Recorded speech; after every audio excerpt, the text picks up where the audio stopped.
bronchospasme, on fait une oxygénation, nébulisation de bêta-2 mimétique avec des corticoïdes.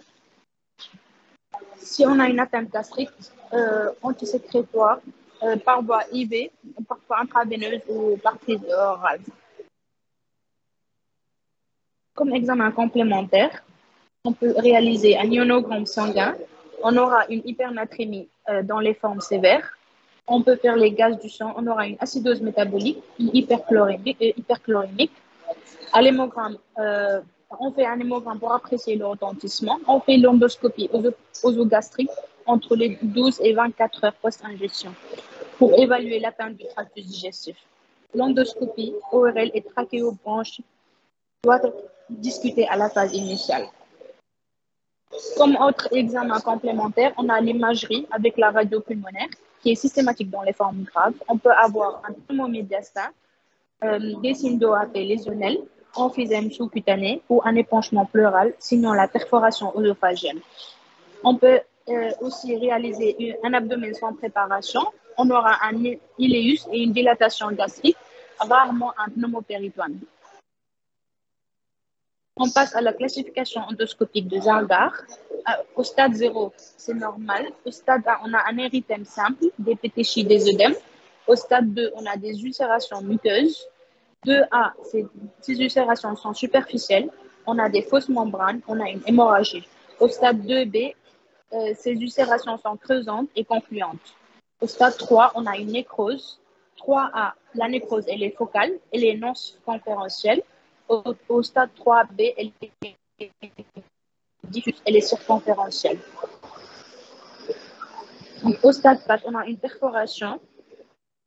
Comme diagnostic différentiel, on peut différencier l'ingestion caustique à une intoxication au pétrole. On a une suffocation, un accès de toux, vomissement spontané et un ballonnement abdominal. On peut aussi différencier ça à une intoxication aux organophosphorés. On a des signes neurologiques et un syndrome muscarinique avec des hypersécrétions digestives, hypersécrétions bronchiques et un amnésie serrée, une bradycardie. On peut aussi différencier ça avec une intoxication au plomb. On aura des signes neurologiques, digestifs et hématologiques.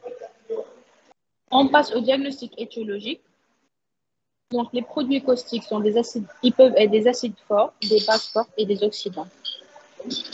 Pour les diagnostics de retentissement, on va parler des complications.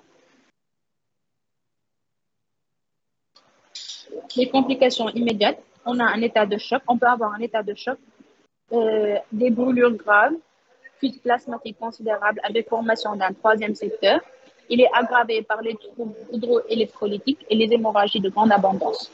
On a les extrémités froides, le TRC qui est allongé, une hypotension artérielle avec une oligurie.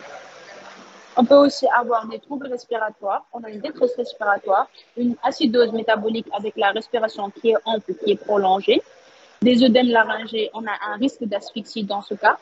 On peut avoir des troubles de l'hémostase, c'est la conséquence du syndrome de consommation des facteurs de coagulation et de la diminution du TP, ainsi que du facteur X, fibrinogène et plaquettes. Comme complication à moyen terme, on peut avoir une hémorragie de petite abondance avec une anémie. On peut avoir des pneumopathies d'inhalation avec un œdème lésionnel. On peut avoir une fistule oso-trachéale ou bronchique. C'est au stade 3. On peut aussi avoir une perforation par destruction du carrefour laryngo-pharyngé avec œdème de l'épiglotte ou par lésion de la trachée. Comme complication à long terme, on peut avoir une sténose de l'œsophage, de l'estomac ou des deux, avant la fin du troisième mois. Le TOGD, on évalue la hauteur et le diamètre. On peut avoir un cancer dans 10 à 15 ans, d'où il faut une surveillance rapprochée. Pour le traitement, le but, c'est de la cicatrisation sans séquelles des lésions, prévenir ou prendre en charge les complications. Comme moyen, on a les moyens symptomatiques avec un arrêt temporaire de l'alimentation, des mesures de réanimation, une oxygénothérapie, une intubation trachéale ou une transfusion. Comme moyens médicamenteux, on a les antalgiques, paliers 2 et 3. On a les corticoïdes qui sont controversés, administration précoce avant 6 heures à forte dose à 1 gramme. par 1,73 par mètre carré de surface corporelle. En cas d'atteinte gastrique, on prescrit les antisécrétoires par voie intraveineuse ou par voie orale. Les antibiothérapies anti-anaérobies. Comme moyen endoscopique, on a la dilatation endoscopique des sténoses pour rétablir la perméabilité de la lumière de l'œsophage, maintenir une alimentation orale et prévenir une pneumopathie d'inhalation. Comme moyens chirurgicaux, on a la résection gastrostomie d'alimentation, une dilatation aux bougies, une plastie par transposition colique, 6 perforations œsophagiennes ou sténose secondaire pour l'œsophagoplastie. On fait une nutrition parentérale centrale. En ce qui concerne les indications, pour le stade 1 et 2A, avant toute investigation, la mise au repos complet du tube digestif supérieur, la mise en place d'une ou plusieurs voies veineuses avec une hydratation et une éventuelle réanimation parentérale, la reprise de l'alimentation lorsque la fibroscopie confirme la bénignité immédiate pour le stade 1 ou après 24 et 72 heures pour le stade 2A. Les protecteurs muqueux et les antiacides sont souvent prescrits, mais leur efficacité n'a pas été évaluée par les études contrôlées. Un contrôle fibroscopique œsogastrique au 8e jour et la guérison sans séquelles est obtenue dans tous les cas.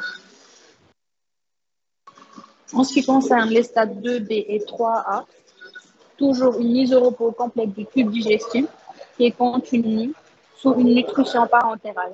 On fait des contrôles fibroscopiques toutes les 3 semaines et au besoin un TOGD avec un produit de contraste hydrosoluble.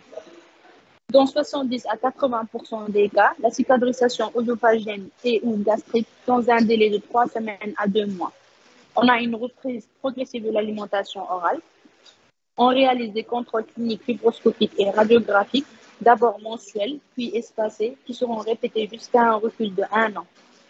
Dans 20 à 30% des cas, on a une sténose œsophagienne ou gastrique à ce stade. En ce qui concerne les stades 3B et le stade 4, c'est une urgence chirurgicale. Donc, on a une réanimation symptomatique intensive de l'état de choc. On réalise une laparotomie exploratrice dès la stabilisation de l'état hémodynamique. La mortalité pré-, per- et post-opératoire est essentiellement due à l'importance et à l'irréversibilité de l'état de choc, à des lésions des voies aériennes ou à des complications multiviscérales. Les complications post-opératoires, secondaires surtout, infectieuses et sténosantes au niveau des anastomoses, pharyngo ou osocoliques.